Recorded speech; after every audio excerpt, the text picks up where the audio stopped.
Hello my dear students, welcome to Learner's World. In this video, I talk about a poem, Ode to Autumn, written by John Keats, Part 1. John Keats was the son of Thomas Keats and Frances Keats. His father was a stable keeper. Keats studied at Clarke School in Enfield. His father died in an accident in 1805 and his mother died of tuberculosis in 1810, and he and his three siblings were brought up by his uncle Richard Abbey. അപ്പോൾ Keats Thomas കീറ്റ്സിൻ്റെയും അതുപോലെ Francis കീറ്റ്സിൻ്റെയും മകനായിരുന്നു. കുതിരാലയത്തിൻ്റെ നടത്തിപ്പുകാരനായിരുന്നു Thomas കീറ്റ്സിൻ്റെ father. എൻഫീൽഡിലെ Clarke സ്കൂളിലാണ് കീറ്റ്സ് പഠിച്ചത്. 1805 ഒരു അപകടത്തിൽ തോമസ് മരിച്ചു. അദ്ദേഹത്തിൻ്റെ കീറ്റ്സിൻ്റെ ഫാദർ തോമസ് മരിച്ചു. 1810 കീറ്റ്സിൻ്റെ അമ്മക്ക് TB ക്ഷയരോഗം വന്നിട്ട് മരിച്ചു. ദെൻ കീറ്റ്സിനെയും അദ്ദേഹത്തിൻ്റെ മറ്റ് 3 സഹോദരങ്ങളെയും അദ്ദേഹത്തിൻ്റെ അമ്മാവനായിട്ടുള്ള റിച്ചാർഡ് ആബെയാണ് വളർത്തിയത്. Keats realized that his true vocation was writing. With the inheritance of his grandparents, he became financially independent. He published his first poem, O Solitude, in 1815.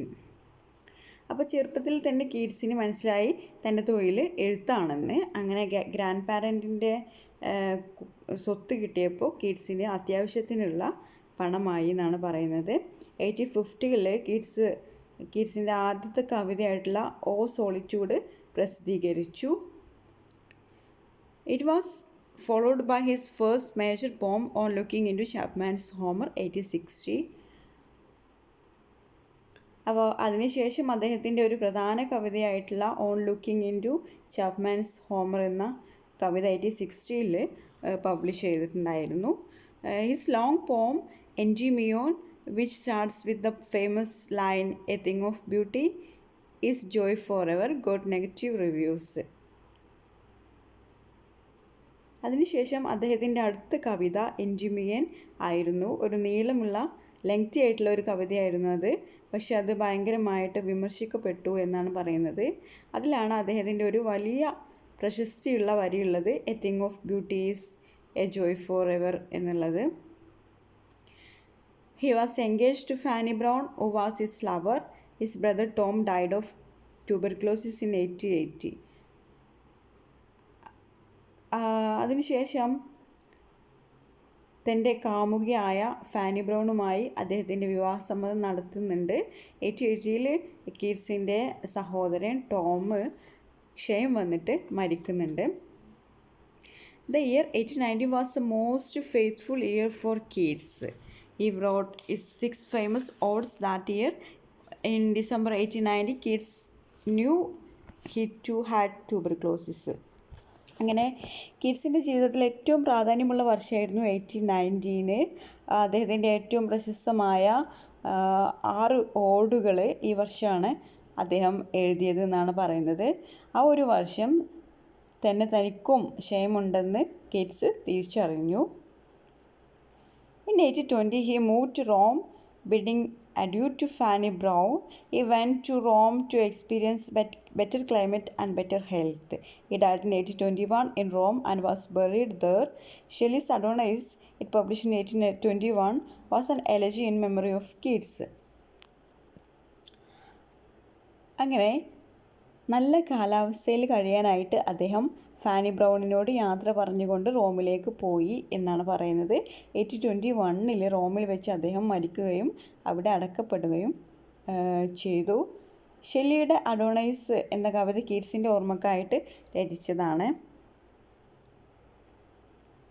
The major themes in the poems of Keats were the contrast he observed in life.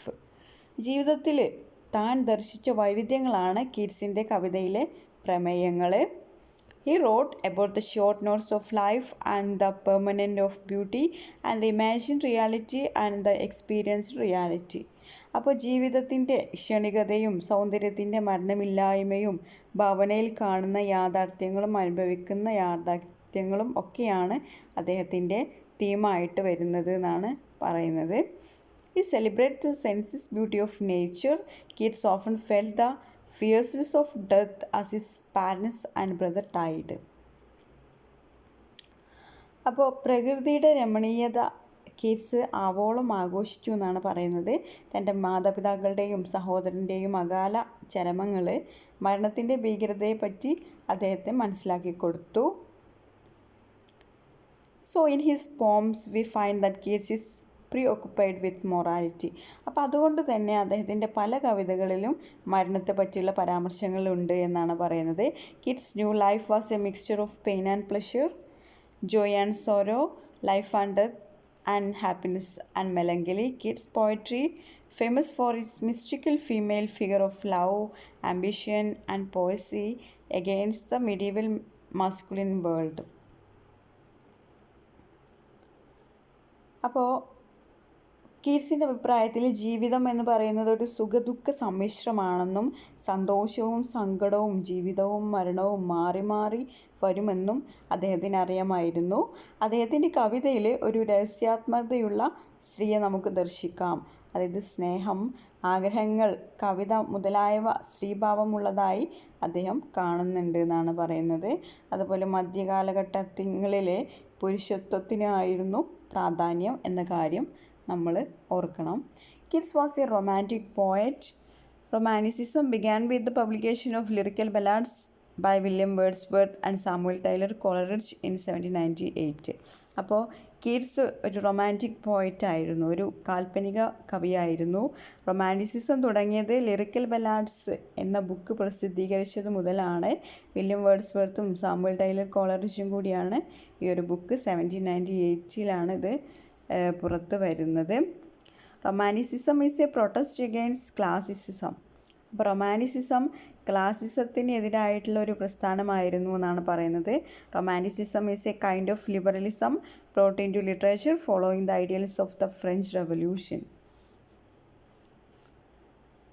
അപ്പോൾ romanticism സാഹിത്യത്തിലൊരു പുതിയ ഉദാരവൽക്കരണം കൊണ്ടുവന്നു. ഈ ഒരു ഉദാരവൽക്കരണം കാരണം French വിപ്ലവത്തിൽ ഉന്നയിക്കപ്പെട്ട സ്വാതന്ത്ര്യം, സമത്വം, സഹോദര്യം എന്നീ 3 കാര്യങ്ങളാണ് ഉള്ളതെന്നാണ് പറയുന്നത്. Romanticism believed in the powers of the human mind. അതുപോലെ റൊമാൻറ്റിസിസം മനസ്സിൻ്റെ കഴിവുകളെ പ്രോത്സാഹിപ്പിച്ചു. In the early stages of Romanticism was propagated by Wordsworth, Coleridge and Southey. In the later stage, it was taken by Lord Byron, P.B. Shelley and Keats. അപ്പോൾ വേർഡ്സ്വർത്തും കോളറിഡ്ജും സതയൊക്കെ ആയിരുന്നു റൊമാൻറ്റിസത്തിൻ്റെ ആദ്യ വക്താക്കൾ. പിന്നീട് Lord Byron, Shelly, Keats മുതലായവ അത് മുന്നോട്ട് കൊണ്ടുപോയി എന്നാണ് പറയുന്നത്. Ode to Autumn was written in September 1890 at the height of Keats' poetic skill. അപ്പോൾ Ode to Autumn സെപ്റ്റംബർ 1890 എഴുതിയത്. കീറ്റ്സിൻ്റെ ഏറ്റവും നല്ല സമയമായിരുന്നു 1819. The poem is an attempt to find beauty in the neglected, deglamorized aspects of nature in life. അപ്പോൾ ഈ ഒരു കവിതയിൽ ജനങ്ങൾ ഗൗനിക്കാത്ത, അത്ര പ്രാധാന്യമില്ലാത്ത കാര്യങ്ങളിൽ ഭംഗി കാണുന്നതിനാണ് കീറ്റ്സ് ശ്രമിക്കുന്നത്. Ode to Autumn is a song of praise to its fruitfulness, its flowers and its songs. അപ്പോൾ ഈ ഒരു കവിത അതായത് ഫ്രൂട്ട്ഫുൾനെസ്, പഴക്കാലവും പൂക്കാലവും അതിൻ്റെ സംഗീതവും നമ്മളെ കാണിച്ചു തരുന്നുണ്ട്. The poem is divided into 3 stanzas of 11 lines each. It is iambic pentameter. Keats tried to find beauty in the lightning days, chilly weather, the brown fields and the time just before winter, which removes that last bit of warmth, forcing everyone to retreat to their fires and the hot cedar. അപ്പോൾ ഈ ഒരു കവിത 11 വരികൾ വീതമുള്ള 3 ശ്ലോകങ്ങളായിട്ടാണ് തരംതിരിച്ചിരിക്കുന്നത്. അയമിക് പെൻഡമീറ്ററാണ് ഇതിന് ഉപയോഗിച്ചിരിക്കുന്നത്. അതായത് വൈകുന്നേരങ്ങളെയും തണുപ്പിനെയും തവിട്ട് നിറത്തിലുള്ള നിലങ്ങളെയും തണുപ്പ് കാലത്തിന് തൊട്ട് മുമ്പുള്ള സമയത്തെയും കീറ്റ്സ് ഈ കവിതയിൽ ഭംഗിയായി അവതരിപ്പിക്കുന്നുണ്ട്. ഈ കാലത്താണ് അന്തരീക്ഷത്തിലുള്ള അല്പം ചൂട് പോലും ഇല്ലാതാക്കുന്നതും ജനങ്ങൾ അവരുടെ വീടിനുള്ളിലെ തീയിലേക്കും ആപ്പിൾ ജ്യൂസിലേക്കും മറ്റും തിരിച്ചു പോകുന്നത് എന്നാണ് പറയുന്നത്. The first stanza says, Autumn is the bosom friend of the sun. The second stanza describe it as A pagan goddess. അപ്പോൾ ആദ്യത്തെ സ്റ്റാൻസയിൽ പറയുന്നത് ഓട്ടം, അതായത് ശരത്കാലം സൂര്യൻ്റെ ആത്മസുഹൃത്താണെന്നാണ്. രണ്ടാമത്തെ സ്റ്റാൻസയിൽ ഒരു ദേവതയെ വിവരിക്കുന്നു. The third speaks about is music. മൂന്നാമത്തെ സ്റ്റാൻസയിൽ ശരത്കാലത്ത് നമ്മൾ ശ്രവിക്കുന്ന സംഗീതത്തെപ്പറ്റി പറയുന്നു. Then Harold Bloom has described the poem a close to perfect as any shorter poem in the English language. അപ്പോൾ ഹരോൾഡ് ബ്ലൂമിൻ്റെ അഭിപ്രായത്തിൽ ഇംഗ്ലീഷ് ഭാഷയിലെ കവിതയുടെ ഏതാണ്ട് പരിപൂർണതയിൽ എത്തി നിൽക്കുന്ന ഒരു കവിതയാണ് ഓഡ് ടു ഓട്ടം, written by John Keats.